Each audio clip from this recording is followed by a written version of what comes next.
की पुस्तक बुद्ध और उनका धम्म, इसकी 20वीं कड़ी लेके मैं आपके सामने उपस्थित हूँ। आज हम एक बड़ा रोचक विषय पर बात करेंगे। क्या यह संभव है कि कोई व्यक्ति जिससे बहुत नफरत करता हो, घृणा करता हो, देखना नहीं चाहता हो, उसका चेहरा नहीं देखना चाहे, और अगर वो नज़दीक आ जाए तो उसका खूब स्वागत करे, दिल से स्वागत करे? ऐसा क्या संभव है? लेकिन बुद्ध के साथ ऐसा हुआ। तो क्या हुआ और वो व्यक्तित्व में क्या ऐसी बात थी कि वो जो नफरत करते थे, पापी तक कहा जिसने, वो उन परिव्राजकों ने बुद्ध का बहुत स्वागत किया और दिल से स्वागत किया। तो ये क्या चीज़ था? ये बदलाव अचानक बिना बोले हुए, कोई बुद्ध ने कोई बात नहीं बोली है, वो सिर्फ देख के क्यों इतना इनका हृदय परिवर्तन हो गया? बुद्ध को नज़दीक आते ही, देखते ही परिवर्तित हो गई है। ये क्या रहस्य है? हम इस पर बात करेंगे और बात करेंगे हम बुद्ध ने जो प्रवचन दिया, जो उपदेश दिया, पहला उपदेश, उसमें उन्होंने मध्य मार्ग की बात की। तो मध्य मार्ग क्या है, इस पर बात करेंगे हम। तो पिछली कड़ी में हम लोगों ने देखा कि बुद्ध ने तय किया, अंततः तय किया कि मुझे लोगों को उपदेश देना है, क्योंकि खुद जो है वो महाज्ञान पा लेना और अपने लिए ही मोक्ष के लिए, अपने लिए ही मुक्ति के लिए वो संन्यास ले लेना, इसका कोई औचित्य नहीं है, क्योंकि इससे समाज का भला होना चाहिए। उद्देश्य जो है संसार को सुंदर बनाना है, संसार को स्वस्थ बनाना है, संसार जो बीमार है, दुख से परेशान है, उसको दुख से, परेशानी से बाहर निकालना है। ये उद्देश्य है। इसीलिए बुद्ध जो है वो तैयार हो जाते हैं उपदेश देने के लिए। वो अब उपदेश जो देंगे तो उन्होंने एक व्यवस्था बनाई। तो व्यवस्था ये थी कि उसमें जो है धर्मांतरण होगा। अब बुद्ध का जो विचार मानेंगे तो वो बुद्ध के अनुयायी कहलाएंगे। तो इसमें दो तरह की बात आई, दो तरह की व्यवस्था उन्होंने की। एक तो वो जो भिक्षु बन जाएंगे और एक वो जो भिक्षु नहीं बनेंगे, गृहस्थ होंगे। तो इन दोनों के लिए विचार तो एक ही हैं बुद्ध के। जो विचार है बुद्ध की, जो शिक्षा है, वो सब के लिए, भिक्षु के लिए भी वही है और जो गृहस्थ हैं उनके लिए भी वही है। लेकिन बुद्ध के अनुयायियों में एक फ़र्क ये किया गया कि जो भिक्षु होंगे तो उनमें और गृहस्थ में 4 तरह के फ़र्क बताए हैं डॉक्टर अम्बेडकर ने। वो 4 तरह का फ़र्क ये है कि जो भिक्षु होगा वो घुमक्कड़ होगा, वो एक जगह स्थिर नहीं रहेगा, और जो गृहस्थ होंगे वो एक जगह रहेंगे। भिक्षु को संघ में शामिल होना होगा और गृहस्थ को ऐसा किसी संघ में शामिल होने की ज़रूरत नहीं है, वो अपना गृहस्थी करें। वो इसके बाद कुछ धार्मिक अनुष्ठान, धार्मिक नहीं मतलब कुछ अनुष्ठान करने होंगे भिक्षु बनने के लिए। लेकिन इनके लिए, गृहस्थ के लिए, बुद्ध का अनुयायी बनने के लिए कोई अनुष्ठान की ज़रूरत नहीं थी। और कुछ व्रत ऐसे हैं जो दोनों को करने हैं, लेकिन अगर व्रत, जो भिक्षु हैं, व्रत का नियम उसने तोड़ा तो उसको दंड मिलेगा। लेकिन गृहस्थ के लिए ऐसे किसी दंड की व्यवस्था नहीं थी। और गृहस्थ से यही अपेक्षा की जाती थी कि वो ज़्यादा से ज़्यादा कोशिश करे बुद्ध के विचारों को जीवन में उतारने का। तो ये मुख्य रूप से फ़र्क थे। हाँ, एक और बात कि गृहस्थ जो है तो वो तो है ही, भिक्षु जो है वो कभी उसको लगे कि मुझे अब भिक्षु नहीं रहना है, गृहस्थ बनना है, तो ये स्वतंत्रता थी कि वो गृहस्थ बन सकता है। ऐसा नहीं कि गृहस्थ बनते ही उसको गद्दार कहा जाएगा या उसको पापी कहा जाएगा, ये बात नहीं। वो चाहे तो वो गृहस्थ बन सकते हैं, अगर उनको लगे कि हम भिक्षु नहीं रह सकते हैं तो वो गृहस्थ फिर बन सकते हैं। कोई गृहस्थ जो है वो फिर भिक्षु भी बन सकता है। तो ऐसी कुछ व्यवस्थाएं की गई। उसके बाद बुद्ध ने जब तय कर लिया कि उपदेश देना है, यही हम वो रोचक बात करेंगे कि बुद्ध ने जब तय कर लिया कि उपदेश देना है संसार को बेहतर, सुंदर बनाने के लिए, तो किसको पहला उपदेश किसको दें? तो उन्हें ध्यान में आया कि वो सांख्य दर्शन समझने के लिए ऋषि आलार कालाम के पास गए थे। तो उन्हीं को उन्होंने सोचा कि पहला उपदेश उनको देंगे, क्योंकि वो बहुत विद्वान हैं, बुद्धिमान हैं और बहुत योग्य हैं, उनको पहला उपदेश देते हैं। लेकिन जब उनके बारे में मालूम हुआ कि वो उनकी मृत्यु हो गई, तो फिर उन्होंने अब सोचा कि अब किनको दें। तो और एक ऐसे ही विद्वान और बुद्धिमान थे, उनके बारे में उन्होंने सोचा, तो वो उनकी भी मृत्यु हो गई थी।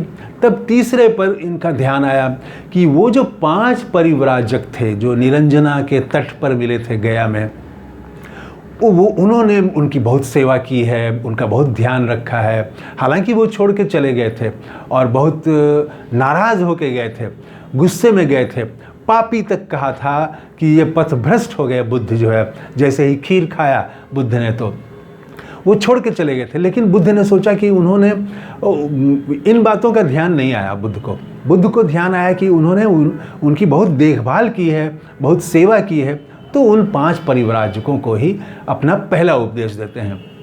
उसके बाद पता किया कि कहाँ पर हैं वो, तो वो सारनाथ के पास थे। तो सारनाथ के पास फिर वहाँ आते हैं, गया से सारनाथ, तो ये और कोई सवारी नहीं, पैदल ही चले। बुद्ध पूरा जीवन भर पैदल ही चलते रहे। तो सारनाथ पहुँचे। सारनाथ में जहाँ पर वो टिके हुए थे, 5 परिव्राजक एक साथ थे वो, और इन लोगों ने बुद्ध को दूर से आते हुए देखा। तो जब दूर से आते हुए देखा तो 5 परिव्राजकों ने आपस में बात की कि वो वही शख्स है जिसने तपश्चर्या छोड़ दी है, जिसने कठिन मार्ग, जो सच्चा मार्ग है, अच्छा मार्ग है, काय क्लेश का मार्ग है, उसको उन्होंने छोड़ दिया। पाप का रास्ता उन्होंने अख्तियार किया, भोग विलास के रास्ते पर वो चले गए, आसक्ति में डूब गए, तरह तरह की बातें की। और वो कहा कि ये जो आ रहे हैं इनका स्वागत नहीं करना है हमको। तो 5 तैयार हो जाते हैं कि हाँ, हम लोगों को इनका स्वागत नहीं करना है, बस एक स्थान रख दिया जाएगा। स्थान मतलब कोई एक जगह होगी, कोई पत्थर होगा, कुछ होगा, कि एक वो रख दिया जाएगा, उनको बैठना है तो बैठें, नहीं बैठना है तो ना बैठें, हम उनसे बात नहीं करेंगे। यहाँ तक सोचा उन 5 परिव्राजकों ने, और सोच के वो तैयार होकर बैठ गए कि ठीक है, बुद्ध को आने देते हैं। लेकिन जैसे जैसे बुद्ध आते गए, इनका निकट आते गए, इनका विचार जो है, जो था कि एकदम नफरत से भरा हुआ था, वो प्रेम और श्रद्धा से उसमें अंकुरित होने लगा। और जैसे जैसे बुद्ध निकट आए, और जब निकट आए तब तो इनके दिल से पूरा नफरत और जो एकदम पापी और क्या क्या नहीं था इनके मन में, वो सब चीज़ ख़त्म हो गया। और ये बुद्ध के स्वागत में लग गए, दौड़ के जो है आगे बढ़ के एक ने उनका वो भिक्षा पात्र ले लिया, एक ने चीवर पकड़ा, एक ने उनको बिठाया, एक ने उनका पैर धोने के लिए पानी लाया और पैर धोया, और पूरा स्वागत में एकदम लग गए लोग। अम्बेडकर ने यहाँ पर लिखा है, उनके व्यक्तित्व से प्रभावित हो करके ये 5 जो है परिव्राजकों ने उनका स्वागत किया। ज़्यादा कुछ अम्बेडकर ने यहाँ पर नहीं लिखा है, इसको विस्तार नहीं दिया है। लेकिन मैं जो सोचता हूँ कि आखिर ऐसा क्या था व्यक्तित्व में जिसकी वजह से बुद्ध को जैसे ही निकट आए तो इन 5 का दिल बदल गया, हृदय परिवर्तित हो गया, और जो नफरत से भरे हुए थे वो स्वागत करने में जुट गए। और अम्बेडकर ने लिखा है, ये जो है अप्रिय अतिथि का महान स्वागत था।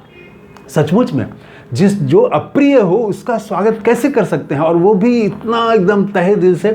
तो व्यक्तित्व से प्रभावित होके, तो क्या था व्यक्तित्व में? तो जब मैं इस पर विचार कर रहा था तो मैंने देखा कि देखिए होता क्या है। ओशो की बात मुझे एक याद आई।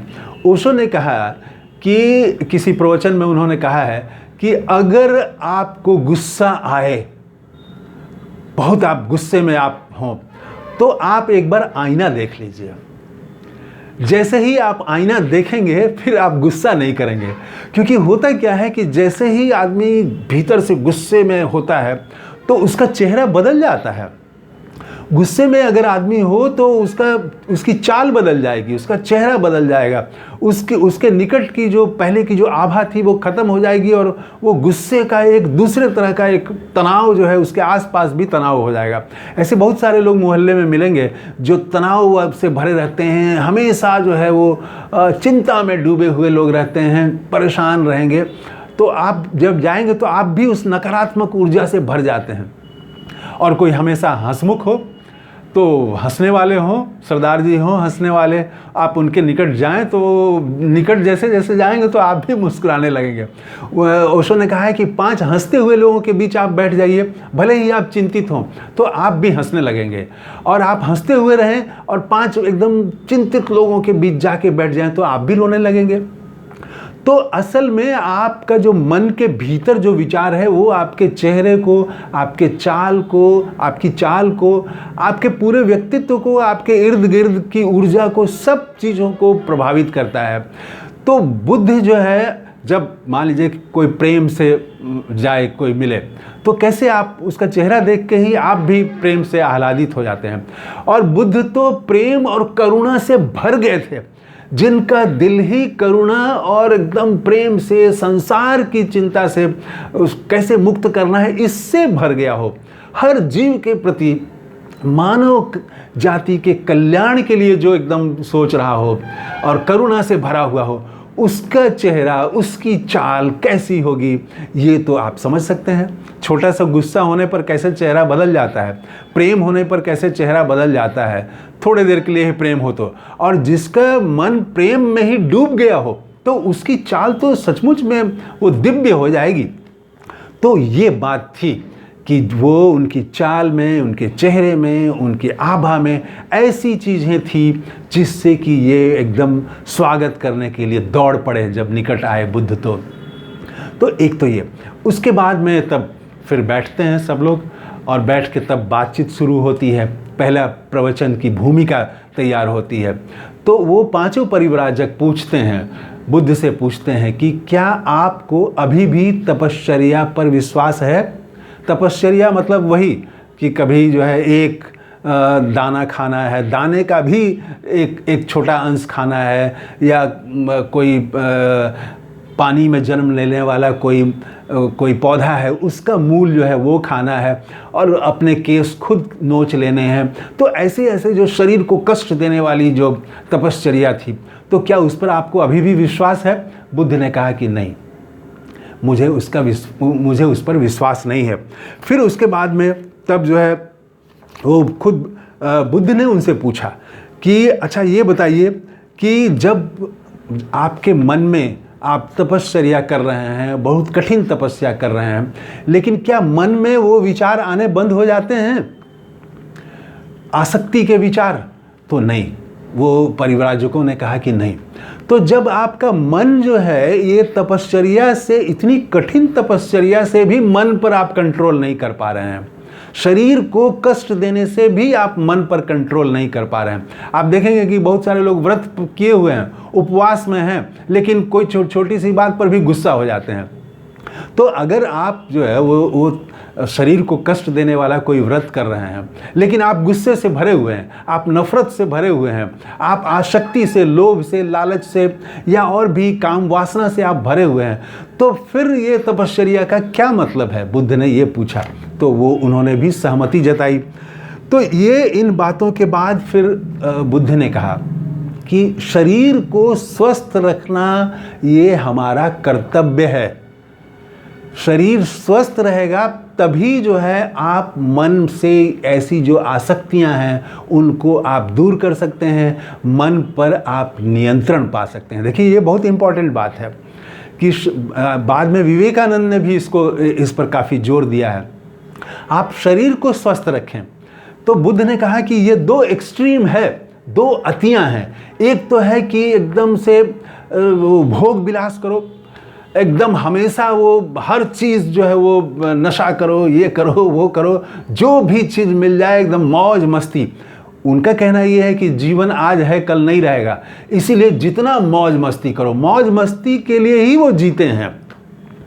एक ये है, तो इसको बुद्ध ने कहा कि ये अति है।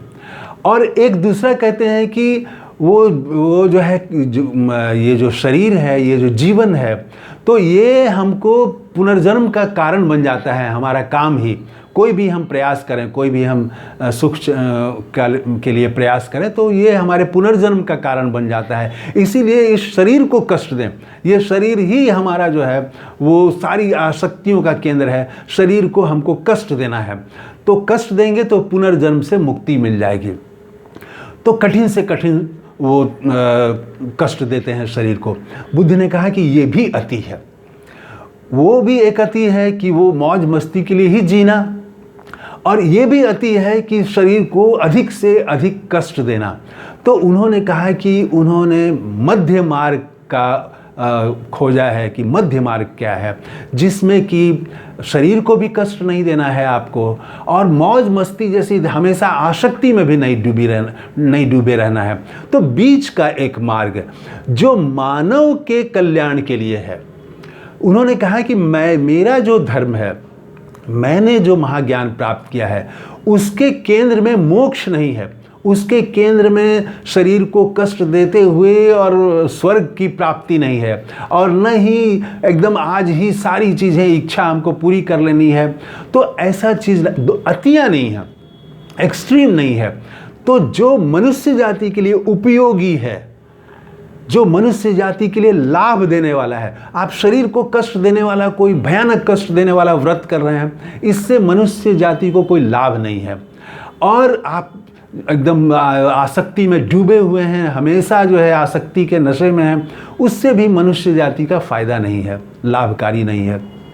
तो जो मनुष्य, उन्होंने कहा कि उन्होंने ऐसे धर्म का इजाद किया है, ऐसे धर्म को खोजा है जिसके केंद्र में मनुष्य है, आदमी है, कि आदमी कैसे सुखी होगा, आदमी का दुख कैसे दूर होगा, आदमी कैसे अच्छा करे, संसार कैसे अच्छा हो, हमारे आसपास की दुनिया कैसे सुंदर हो, ये है उसके केंद्र में। और मध्य मार्ग। तो इस कड़ी में इतना ही। अगली कड़ी में हम और विस्तार से अब बात करेंगे कि मध्य मार्ग क्या है। तो बुद्ध को नमस्कार करते हुए अपनी बात समाप्त कर रहा हूँ। कैसा लगा ये एपिसोड कमेंट करके ज़रूर बताइएगा। थैंक यू, धन्यवाद, जय हिंद।